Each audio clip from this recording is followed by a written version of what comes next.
혹시 미디어 리터러시에 대해 알고 있나요? 미디어 리터러시는 미디어와 리터러시의 합성어로 다양한 매체를 이용할 수 있는 능력이며 다양한 형태의 메시지에 접근하여 메시지를 분석하고 의사소통할 수 있는 능력을 말하는데요.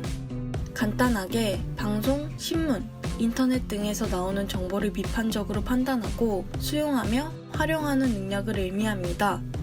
과거의 미디어는 전문 인력과 전문 시설을 소유하고 있는 언론사에서만 콘텐츠 제작, 송출이 가능했고 지금처럼 동영상 플랫폼이 발달하지 않아 미디어 리터러시는 콘텐츠를 제작하고 송출하는 과정에 그쳤는데요.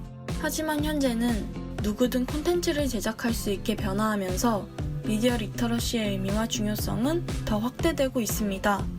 이렇게 미디어의 영향력은 점점 더 커지고 있지만 불건전하고 거짓된 정보들로 여러 가지 문제점들이 발생하고 있습니다. 그중 인포데믹은 정보를 뜻하는 인포메이션과 전염병을 뜻하는 에피데믹의 합성어로 매체를 통해 급속하게 퍼져나가는 것이 전염병과 유사하다는 데서 생겨난 용어인데요. 최근 우리는 코로나19에 대한 인포데믹으로 많은 혼란을 겪기도 했죠. 그 예로는 지난 3월 성남로 교회에서 소금물이 들어있는 분무기를 소독하지 않고 예배에 참석한 신도들의 입에 뿌려 40여 명이 코로나19에 집단 감염되는 일이 있었습니다. 이 교회는 소금물이 코로나19 바이러스를 예방하는 데 효과적이라는 잘못된 정보를 믿고 따라하다가 큰 피해를 본 인포데믹이 대표적인 사례입니다. 다른 예로는 경기도 남양주의 한 가정집에서 공업용 알코올을 집안 곳곳에 뿌려 메탄올 중독 사고가 발생하기도 했는데요. 이 가정집은 메탄올과 물을 9대1 비율로 섞어 사용하면 코로나19 바이러스가 소멸한다는 잘못된 정보를 듣고 따라하다가 사고가 발생했다고 알려졌습니다. 이외에도 10초간 숨참기로 코로나19 자가진단을 할 수 있다. 헤어드라이기로 열을 가하면 바이러스가 죽는다는 잘못된 정보를 신뢰한 사람들도 있었고 구충제를 먹으면 코로나19 예방에 효과가 있다는 확인되지 않은 정보가 퍼지며 약국 곳곳에 구충제 품절 사태가 벌어지기도 했습니다. 내가 아까 본 기사와 비슷한 기사가 인터넷 상단에 뜨고 또 보게 되고 유튜브에서 하나의 영상을 보면 그 영상과 비슷한 맞춤 콘텐츠들이 추천 영상에 뜬 경험 다들 있으신가요? 이는 인터넷 정보 제공자가 맞춤형 정보를 이용자에게 제공해 이용자는 필터링된 정보만을 접하게 되는 필터 버블 현상을 얘기할 수 있습니다. 필터 버블 현상은 정보 홍수 속에서 개인이 좋아하고 자주 보는 것을 위주로 보여주는 개인 맞춤형 정보를 제공하는 과정에서 생겨나는데요. 정보가 넘쳐나는 세상에서 개인에게 맞춰진 콘텐츠는 좋은 거 아니야? 라고 생각할 수 있지만 이런 행동은 좋아하는 음식만 먹는 것과 같습니다. 건강을 위해서라면 영양소를 골고루 섭취해야 하듯 건강한 사고를 유지하기 위해서는 다양한 콘텐츠를 접해야 합니다. 특히 개인 맞춤형 콘텐츠 추천 시스템에 뉴스가 섞이게 되면 자기가 좋아하는 뉴스, 보고 싶은 뉴스만 보게 되고 결국 정치적, 사회적인 문제에서 고정관념과 편견이 강화되는 악영향을 끼칠 수 있습니다. 당신은 어제 봤던 뉴스, 오늘 아침 본 기사 내용이 사실이라고 확신할 수 있나요?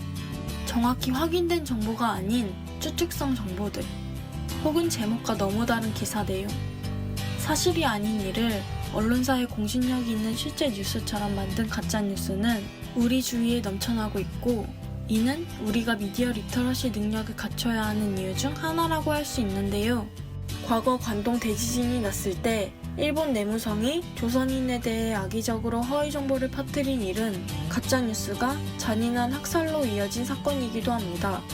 또 지난 미국 대선 기간 중 프란치스코 교황이 도널드 트럼프 지지를 선언했다라는 가짜뉴스는 페이스북에 가장 많이 공유된 소식이란 걸 보면 우리가 얼마나 가짜뉴스에 노출되고 휩쓸리는지 잘 보여주는 예시라고 할 수 있죠. 실제로 2019년에 실시한 설문 결과에 따르면 성인 남녀 1084명 중 진짜 뉴스와 가짜 뉴스를 구분하는 5개의 문제에서 정답을 모두 맞힌 사람은 1.8%에 불과했다고 합니다. 이렇듯 미디어 리터러시 능력을 갖추는 것이 무엇보다 중요할 텐데요. 현재 국내 정규 교육과정에서는 미디어 교육의 별도 교과목을 개설하기보다는 다양한 교과에서 포괄적으로 미디어에 대한 접근 능력과 비판 능력을 가르치고 있습니다. 또 일부 교육청은 청소년 기자단을 운영하고 자유학기제 프로그램을 통해 미디어 콘텐츠 제작 활동을 지원하기도 하죠. 지난 2019년 7월 교육부는 학교 미디어 교육 내실화 계획을 발표했는데요. 이 정책은 학생들이 다양한 콘텐츠 제작 활동을 통해 창의성과 문화적 감수성을 키우고 미디어를 책임감 있게 이용하는 능력을 기르기 위한 취지라고 합니다. 학교 밖에서도 미디어 교육은 활발히 이루어지고 있는데요.